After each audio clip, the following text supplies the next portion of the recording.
গণিত e-learning session 5-এ স্বাগতম।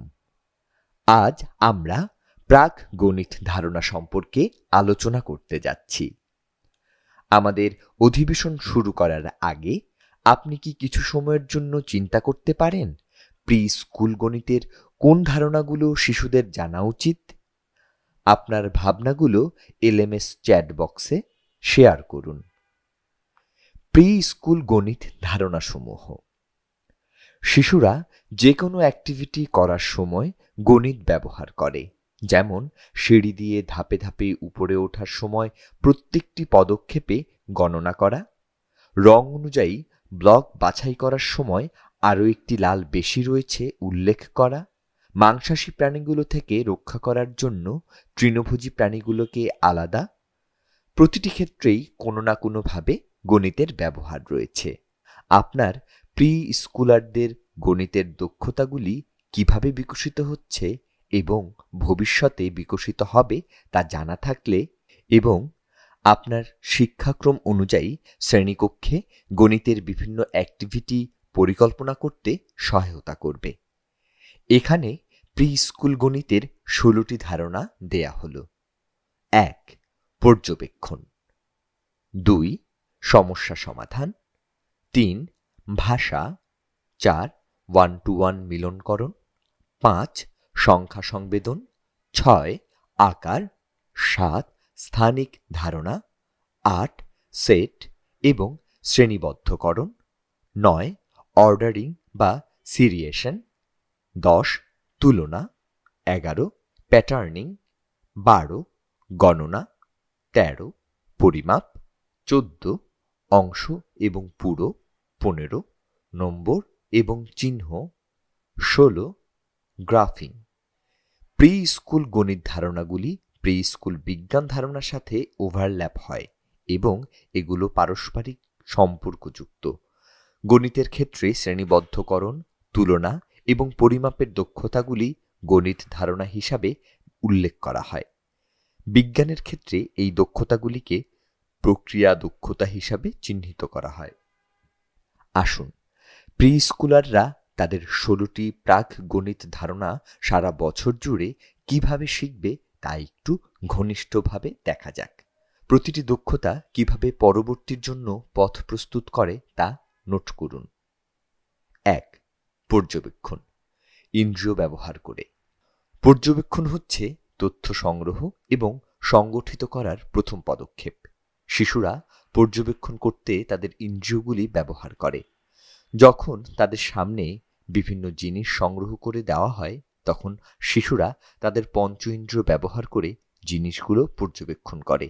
যেমন, তাদের সামনে যদি একটি আপেল রাখা হয়, তাহলে তারা তার রং, আকার, মিষ্টি না টক, নরম না শক্ত ইত্যাদি বিষয়গুলো পর্যবেক্ষণ করতে তাদের ইন্দ্রিয়গুলি ব্যবহার করে। 2. সমস্যা সমাধান। এক কেন্দ্রাভিমুখী সমস্যা সমাধান করার দক্ষতা হচ্ছে একটি একটি করে তথ্য সংগ্রহ করার মাধ্যমে একটি সমস্যার একক সমাধানে আসা। বিবিধ সমস্যা সমাধান হলো অনেকগুলি তথ্য সংগ্রহ করা এবং কোনো সমস্যার বিভিন্ন সম্ভাব্য সমাধান বিবেচনা করার ক্ষমতা। 3. ভাষা। অ্যাক্টিভিটিটি করার পাশাপাশি সারাদিন গণিতের ভাষা ব্যবহার করা। অ্যাক্টিভিটিটির সাথে নতুন শব্দ পরিচিত করা, যেমন এটা একটা প্যাটার্ন, লাল সাদা, লাল সাদা। প্রাক বিদ্যালয়ে আমরা অন্যান্য আর যেসব গাণিতিক ভাষা ব্যবহার করি তার উদাহরণগুলি হচ্ছে ভারী, হালকা, লম্বা, খাটো, বৃত্তাকার, আয়তক্ষেত্র, যোগ করা, সরিয়ে নেওয়া ইত্যাদি। 4. ওয়ান-টু-ওয়ান মিলকরণ। এটি বুঝতে পারা যে একটি দলে আইটেমের সংখ্যার সাথে অন্য একটি দলের আইটেমের সংখ্যার মিল রয়েছে। এটি এমন কোনো অ্যাক্টিভিটি যেখানে শিশুরা একটি জিনিসের সাথে অন্য জিনিসের সাথে মিল খুঁজে পায়।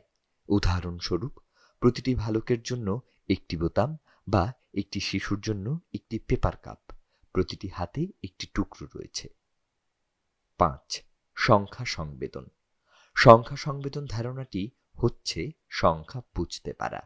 এটি শিশুদের পরিমাণ, গণনা, বেশি কম ইত্যাদির মধ্যে সংযোগগুলি বুঝতে সহায়তা করে। 6. আকার। আকার আকৃতি প্রাথমিক জ্যামিতি হিসাবেও পরিচিত। ঠিক আছে, তাহলে জ্যামিতি কি তবে আকারের অধ্যয়ন? এই বয়সে শিশুরা ব্যাস এবং পরিধিগুলির সূত্রগুলি নিয়ে কাজ করবে না, বরং মৌলিক আকারের নামগুলি শনাক্ত করে এবং তাদের তুলনা, বাছাই, শ্রেণীকরণ এবং অঙ্কন করে। 7. স্থানিক সংবেদন। স্থানিক জ্ঞান হল যৌক্তিক নকশা বা কোনো প্যাটার্ন ব্যবহার করে সঠিক স্থান বা স্থানগুলিতে আইটেম স্থাপন ক্ষমতা। উদাহরণস্বরূপ, শিশুরা যখন ধাঁধা বা পাজল নিয়ে কাজ করে তখন আমরা এটি দেখতে পাই। 8. সেট বা শ্রেণীবদ্ধকরণ। সেট তৈরি করা, যৌক্তিক উপায়ে আইটেমগুলির দল তৈরি করার ক্ষমতা। এটির জন্য শ্রেণীবদ্ধকরণের দক্ষতা প্রয়োজন হয়। শ্রেণীবিন্যাসকরণ তুলনা করার চেয়ে একটু উচ্চ স্তরের দক্ষতা। পর্যবেক্ষণ এবং তুলনা করার পরে শিশুরা যৌক্তিক উপায়ে বাছাইকরণ, শ্রেণীবদ্ধকরণ এবং দল গঠন করার জন্য তথ্য সংগ্রহ করতে শুরু করে। তারা পর্যবেক্ষণের ভিত্তিতে আইটেমগুলি পৃথক করা শুরু করে। তারা আকার, আকৃতি, রং ইত্যাদির ভিত্তিতে আপেলগুলি আলাদা করতে পারে। 9. অর্ডারিং বা সিরিয়েশন।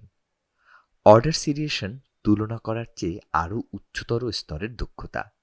আইটেমগুলি অর্ডার বা সেরিয়েট করার সময় শিশু দুটিরও বেশি আইটেম বা গোষ্ঠীর সাথে তুলনা করে এবং আইটেমগুলিকে যৌক্তিক ক্রমে রাখে।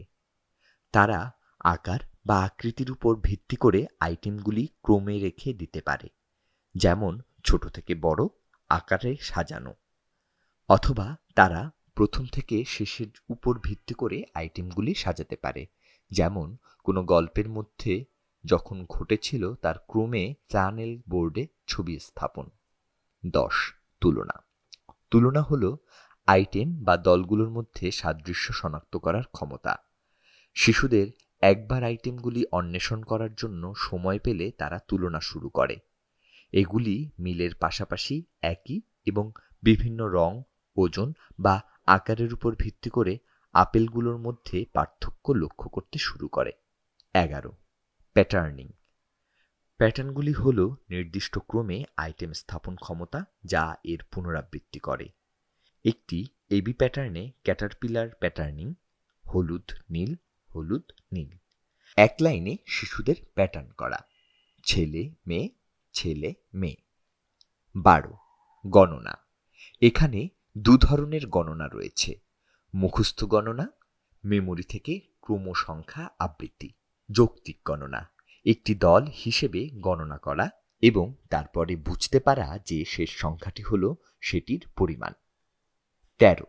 পরিমাপের মধ্যে অনেকগুলি ক্ষেত্র যেমন আয়তন, ওজন, দৈর্ঘ্য, উচ্চতা, তাপমাত্রা এবং সময় অন্তর্ভুক্ত। 14. অংশ এবং পুরো। অংশ ও পুরো প্রথম দিকের ভগ্নাংশের দক্ষতা, ভগ্নাংশ, প্রি স্কুলে ভগ্নাংশ। এই বয়সে শিশুরা অংশ এবং পুরোর মৌলিক ধারণাগুলো শেখে। প্রাক বিদ্যালয়ের কয়েকটি উদাহরণ হল: আমরা যদি একটি গ্রাহাম ক্র্যাকার একটি পুরো অর্ধেক ভাঙি তবে আমাদের দুটি টুকরো রয়েছে এবং সেই টুকরোগুলির প্রতিটি অংশ আয়তক্ষেত্রাকার। আমরা একটি কাগজ সম্পূর্ণ ছিঁড়ে বা কেটে খুবই ক্ষুদ্র ক্ষুদ্র টুকরো বা অংশতে ভাগ করতে পারি। 15. নম্বর এবং চিহ্ন। যখন আমরা সংখ্যা এবং প্রতীক নিয়ে কথা বলি তখন আমরা একটি নির্দিষ্ট সংখ্যা এবং তার জন্য একটি নির্দিষ্ট প্রতীক এবং সেই প্রতীকটি একটি নির্দিষ্ট আইটেমের সেটকে বোঝায়। 16. গ্রাফিং। গ্রাফিং শিশুদের শেখা পর্যবেক্ষণ এবং ডেটা রেকর্ডিং বা যোগাযোগের একটি উপায়। আপনার পরবর্তী স্লাইডে আপনি একটি বিবৃতি দেখতে এবং শুনতে পাবেন। প্রতিটি বিবৃতি দেওয়ার পরে আপনি নোটটিতে আপনার উত্তর লিখবেন এবং এলএমএস চ্যাট বাক্সের মাধ্যমে জানাবেন। 1. আপনি কি মনে করেন যে এই 16টি প্রাক বিদ্যালয়ের গণিত ধারণা আপনাকে শ্রেণীকক্ষে প্রাথমিক গণিত পড়াতে সহায়তা করবে? 2. কোন কৌশলটি আপনি সহজেই আপনার গণিত পাঠে অন্তর্ভুক্ত করতে সক্ষম হবেন তা বলুন। 3. প্রতিটি শিশুকে তার কাজের পরে প্রতিক্রিয়া জানানো কেন গুরুত্বপূর্ণ? এখন আমি আজকের সেশনে আপনার ফিডব্যাক নেওয়ার জন্য একটি অ্যাসাইনমেন্ট বা হোম টাস্ক হিসেবে নিম্নলিখিত প্রশ্নগুলি দিতে যাচ্ছি। আপনি আপনার নোটবুকে লিখে নিতে পারেন এবং আপনি আপনার শেখার বন্ধুদের সাথে এই ক্রিয়াকলাপটি নিয়ে আলোচনা করবেন। আপনি আমাদের এলএমএস চ্যাট বাক্স ব্যবহার করে আপনার উত্তর জানাবেন এবং এছাড়াও আপনি আমাদের এলএমএস অ্যাসাইনমেন্ট বোর্ডে ফটো বা ফাইল সংযুক্ত করতে পারেন। আপনি আপনার শ্রেণীকক্ষের শিশুদের জন্য কখন এই ধারণাগুলো ব্যবহার করবেন? আপনি এলসিতে কোন কার্যকলাপ ব্যবহার করবেন?